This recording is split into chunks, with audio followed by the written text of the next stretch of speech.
This week marked 200 days of Trump in office. Let's take a quick look back at what the president has accomplished so far. The golden age of America begins right now.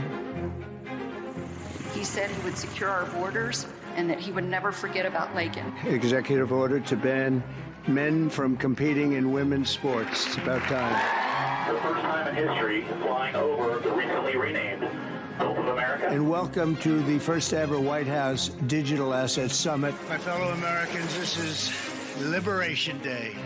And our country will be woke no longer. The strikes were a spectacular military success. Father, thank you for giving us this opportunity to restore faith in this country and be a blessing to the people of America. And to my fellow citizens, America is back.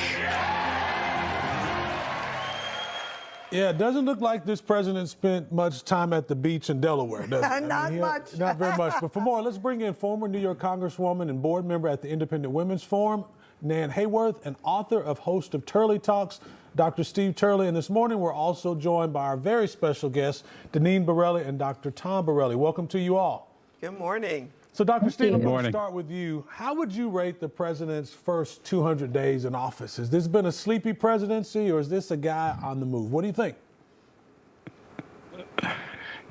Is this me? I didn't Yes, sir. hear. I was saying good morning. Forgive me.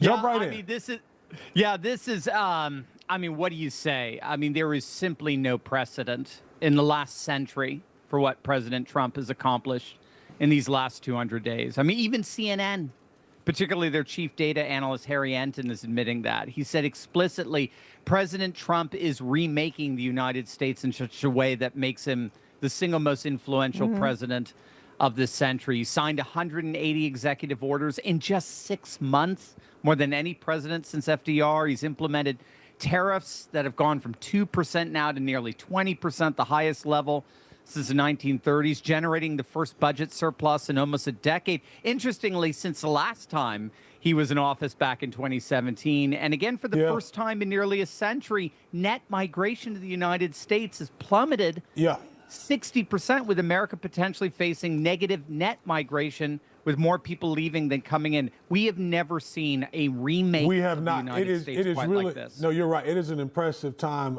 I just can't believe that it's only been 200 days. Absolutely. And our guest just mentioned migration, so let's take a closer look at the border, balancing of the global economic order and ending DEI. All of that just in the first 100 days. Nan, where do you expect the administration to put its focus in the next 1,261 days?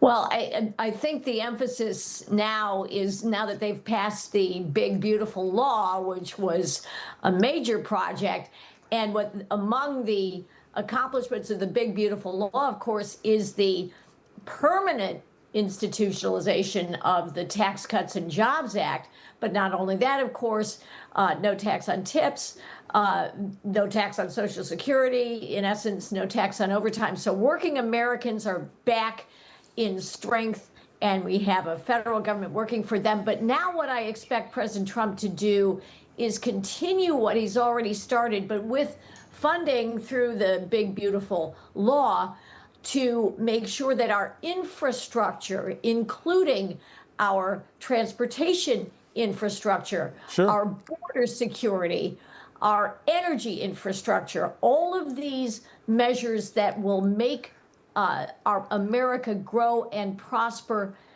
in peace and safety, so that he can go around the world and be the most formidable friend and adversary.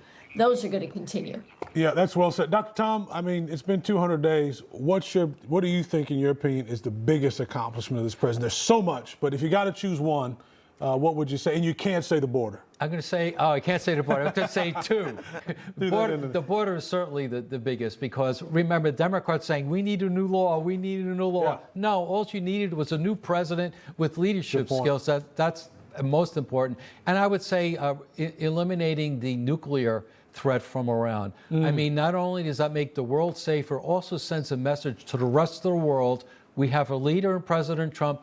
Don't mess around with international security, because we will be there if you go too far. I think that sends a huge message. Yeah. And of course, I would add making America affordable. So, Deneen, let's talk a little bit about that. Making energy prices lower. That's really key for most Americans. Yeah, well, all of this is just epic, and I've been saying that all week. There's no auto pen here. The president means business globally and nationally. And yeah, with the war on fossil fuels that the previous administration had, they despise fossil fuels, coal, oil, natural gas. And so we have a wealth of natural resources, great paying jobs, not minimum wage, and supply and demand. The more supply, the lower the prices will be for hardworking Americans and for businesses. Yeah, speaking about meaning business, we do know that Trump did fire the jobs reporter last week. Let's look at, it may have been the right move in my opinion. Let's take a listen to economist Stephen Moore at the White House on Thursday, his thoughts on it, and then we'll get you in here, Nan, for your comments. I was telling the president that he did the right thing in calling for a new head of the Bureau of Labor Statistics, because this shows that over the last 2 years of the Biden administration, the BLS overestimated job creation by 1.5 million jobs. That's Mr. President, that's a gigantic error. And I don't know if she's, I'm not Might not have been an error. That's the bad part. Nan, what do you think? Was this the right move by the president to get rid of this guy? Or should he let him stay on and continue as he had? Or this woman, but yes, look, you need reliable, accurate statistics. We haven't had them for years, and I know there's been some outcry. Well, you know, there was another team of folks who were working with the BLS voluntarily, apparently, for a few years, and they were fired by Howard Lutnick, Secretary of Commerce, a few months ago. And, you know, look, if they haven't been accomplishing what we need to do, which is to have accurate, reliable data gathering, data processing, we've got the power of Doge now in this Trump White House, in this executive branch. So, yes, absolutely. For everybody involved, just objectively, we need to have those statistics done right. Yep. And they weren't being done right. Yep. No more fake numbers. No more fake numbers. And this came out on Friday. Federal prosecutors launching an investigation into New York Attorney General Letitia James. Oh boy. Sources saying James may have violated constitutional protections under the, quote, color of law, a legal term that describes abuses of power by government officials. What do you think of that, Nan? Let's get Dr. Turley in here. Yeah. Oh, yeah. Sorry, Nan. No, yeah, either way, you know, I love, because I think Nan was absolutely right. I think that in the previous point, I think this was the doging of the BLS, and that was very important. McIntarfer, whatever her name is, was a pretty sus person. I mean, she overestimated job growth by 1.5 million. That's not that's not a little error. That's not an oversight. There does seem to be a little bit of intention there.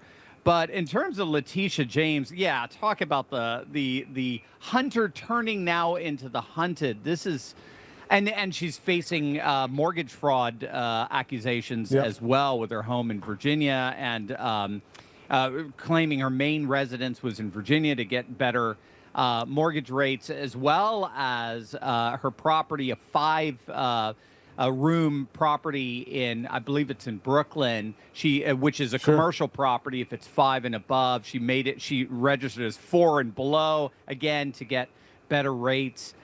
I think she's cooked. Sounds like that house may have been made out of glass, in my opinion. You bet. And of course, she claimed she was living with her father, and he was actually her husband. Unbelievable. Dr. Steve, Exactly. Yeah. Dr. Steve, Nan Hayworth, we thank you so much for joining us. Deneen and Tom, you're going to be with us, so don't go anywhere.